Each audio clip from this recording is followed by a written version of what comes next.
केरल के कोल्लम में पीएफआई कार्यकर्ताओं ने सेना के जवान पर पहले तो हमला किया और फिर उसकी पीठ पर हरे रंग से पीएफआई भी लिख दिया। देखिए पूरी खबर। पीएफआई से हमदर्दी रखने वालों को ये तस्वीर जरूर देखनी चाहिए, शायद उनकी आंखें खुल जाएं। केरल के कोल्लम में छुट्टी पर अपने घर गए आर्मी के एक जवान को पीएफआई कार्यकर्ताओं ने अकेले पाकर रोक लिया, फिर उसे बांधकर पीटा गया और उसके पीठ पर हरे रंग से पीएफआई लिख दिया। ये तस्वीरें उसी जवान के घर की हैं। हमले की खबर मिलने के बाद आर्मी के अधिकारी जवान के घर पहुंचे थे। इस मामले की शिकायत सैन्य पेंगोर थाने में दर्ज करा दी गई है। फिलहाल आरोपी पुलिस की गिरफ्त से बाहर है।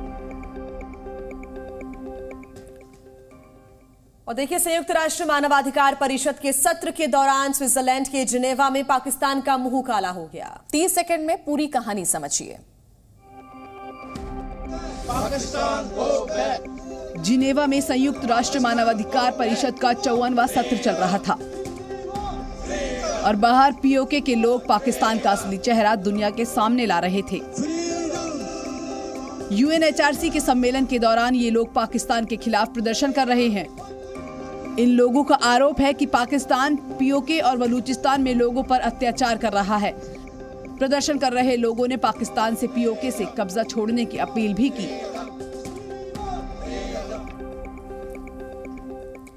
मध्य अमेरिकी देश ग्वाटेमाला में लैंडस्लाइड के बाद 6 लोगों की जान चली गई, जबकि 15 लोग अब भी लापता बताए जा रहे हैं।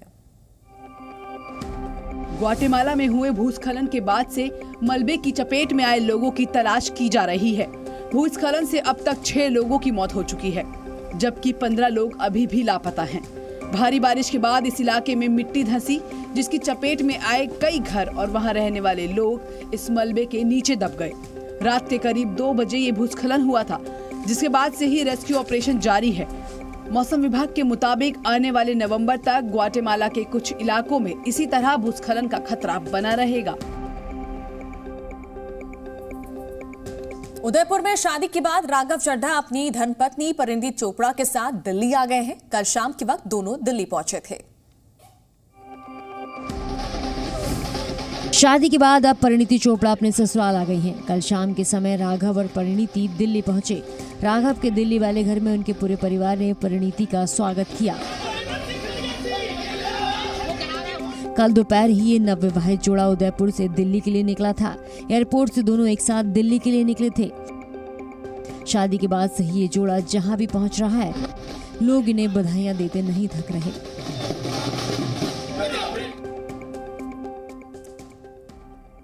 पंडित दीनदयाल उपाध्याय की जयंती के मौके पर कल देश भर में कार्यक्रम हुए। बीजेपी हेडक्वार्टर में पीएम मोदी ने उन्हें श्रद्धांजलि दी। पंडित दीनदयाल उपाध्याय की इस विशाल मूर्ति के इर्द गिर्द कल बीजेपी के तमाम बड़े नेता जुटे थे। पंडित उपाध्याय की जयंती के मौके पर बीजेपी हेडक्वार्टर में उनको श्रद्धांजलि दी गई। प्रधानमंत्री मोदी समेत सरकार और संगठन के बड़े नेता यहाँ मौजूद थे। हमने भारतीय संस्कृति को पूरे गौरव के साथ दुनिया के सामने रखा। दीनदयाल जी का वो सपना है जिसे आज हम पूरा कर रहे हैं। छत्तीसगढ़ दौरे पर गए राहुल गांधी ने ट्रेन में सफर किया। सीएम भूपेश बघेल और दूसरे बड़े नेताओं के साथ राहुल गांधी ने बिलासपुर से रायपुर तक का सफर ट्रेन से तय किया। कांग्रेस सांसद राहुल गांधी ने छत्तीसगढ़ में ट्रेन की सवारी की। बिलासपुर में जनसभा को संबोधित करने के बाद राहुल गांधी इंटरसिटी एक्सप्रेस से रायपुर रवाना हुए। राहुल के साथ सीएम भूपेश बघेल भी ट्रेन से ही रायपुर गए थे। ट्रेन में राहुल गांधी को देखकर यात्री हैरान हो गए थे। राहुल को देखने के लिए ट्रेन के अंदर और प्लेटफॉर्म पर भी लोगों की भीड़ जमा होने लगी। ट्रेन के अंदर राहुल ने पैसेंजर से भी मुलाकात की थी।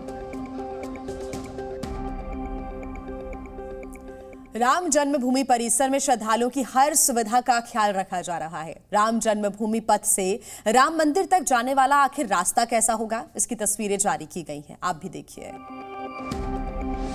अयोध्या में जन्मभूमि मार्ग पर प्रवेश करने के लिए आप इन 2 स्तंभों वाले गेट से गुजरेंगे। परिसर में प्रवेश से पहले एक सुरक्षा पॉइंट भी बनाया जाएगा। साथ ही जन्मभूमि पथ पर भक्तों के लिए विशेष कैनोपी भी लगाई जाएगी, जिसका मॉडल जारी किया गया है। इन सब के अलावा अयोध्या को प्राकृतिक आपदा से सुरक्षित रखने के लिए अवध विश्वविद्यालय में भूकंप रेडॉन जियो स्टेशन स्थापित किया जाएगा, जो भूकंप आने के 24 घंटे पहले अलर्ट जारी करेगा। कल उज्जैन के महाकाल मंदिर में एनएसजी कमांडोज को देखकर हर कोई हैरान रह गया था। आखिर एनएसजी कमांडो महाकाल मंदिर में क्या कर रहे थे? 30 सेकंड में पूरी खबर जानिए। कल रात अचानक महाकाल मंदिर की लाइटें बंद कर दी गई। भक्तों की एंट्री पर रोक लग गई। इससे पहले कि आम जनता कुछ समझ पाती, उससे पहले ही महाकाल लोक में एक एक कर एनएसजी की कई गाड़ियां अंदर आ गई। दरअसल एनएसजी के कमांडो यहां आतंकी घटना से निपटने की मॉक ड्रिल कर रहे थे। भगवान न करे अगर महाकाल मंदिर में कोई आतंकी हमला होता है तो एनएसजी के कमांडो कुछ इसी तरह मंदिर के अंदर आतंकियों को खोजेंगे। ऑस्ट्रेलिया के खिलाफ तीसरे वनडे मुकाबले के लिए भारतीय टीम गुजरात के राजकोट पहुंच चुकी है। राजकोट में टीम का पारंपरिक तरीके से स्वागत किया गया।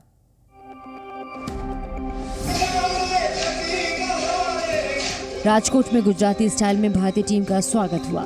टीम के ऊपर फूलों की बारिश की गई। रविंद्र जडेजा और कोच राहुल द्रविड़ एक साथ नजर आए। वहीं ईशान किशन, श्रेयस अय्यर का भी तिलक लगाकर स्वागत किया गया। राजकोट के मैदान में टीम इंडिया वर्ल्ड कप से पहले अपना आखिरी मैच खेलने जा रही है। टीम इंडिया का ये स्वागत वाकई देखने लायक था।